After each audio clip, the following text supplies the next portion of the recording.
Pencemaran udara ialah kehadiran satu atau lebih dari substansi fisik, kimia, dan biologi di atmosfer dalam jumlah yang dapat membahayakan kesehatan manusia, hewan, dan tumbuhan. Selain itu, dapat merusak estetika dan kenyamanan atau merusak properti.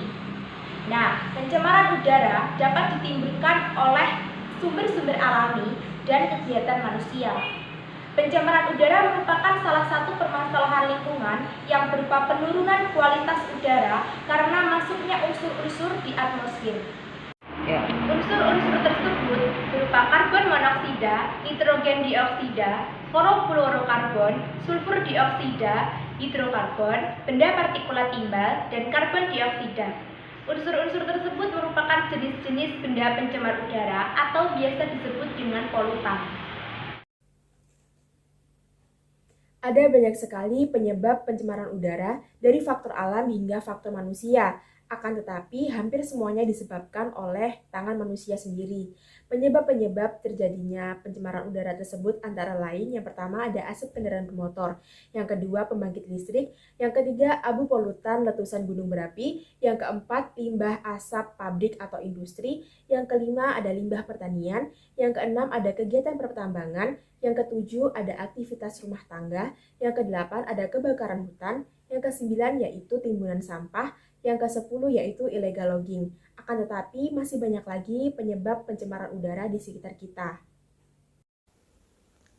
Maka dari itu, kita perlu untuk melakukan suatu tindakan untuk mengurangi pencemaran lingkungan.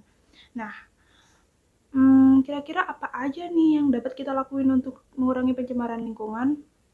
Nah, aku punya 6 tips nih. Nah, yang pertama, kita dapat mengurangi bahan bakar yang terbuat dari fosil, terutama yang mengandung gas-gas atau asap yang berbahaya untuk lingkungan.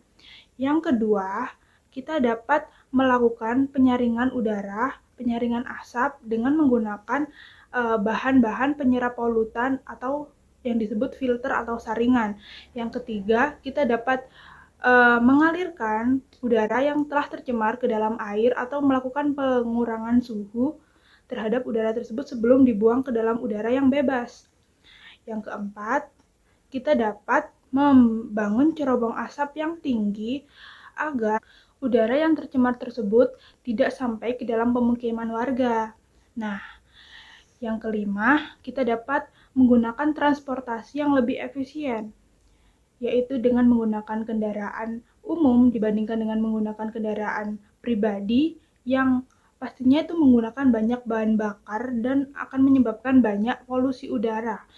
Nah, yang terakhir nih, kita bisa melakukan penanaman tanaman-tanaman di lingkungan sekitar kita, terutama di lingkungan yang banyak polusinya, di kota-kota besar contohnya.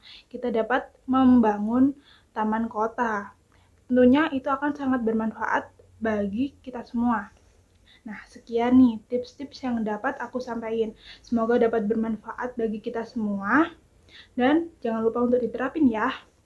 Jangan lupa untuk selalu menjaga lingkungan kita.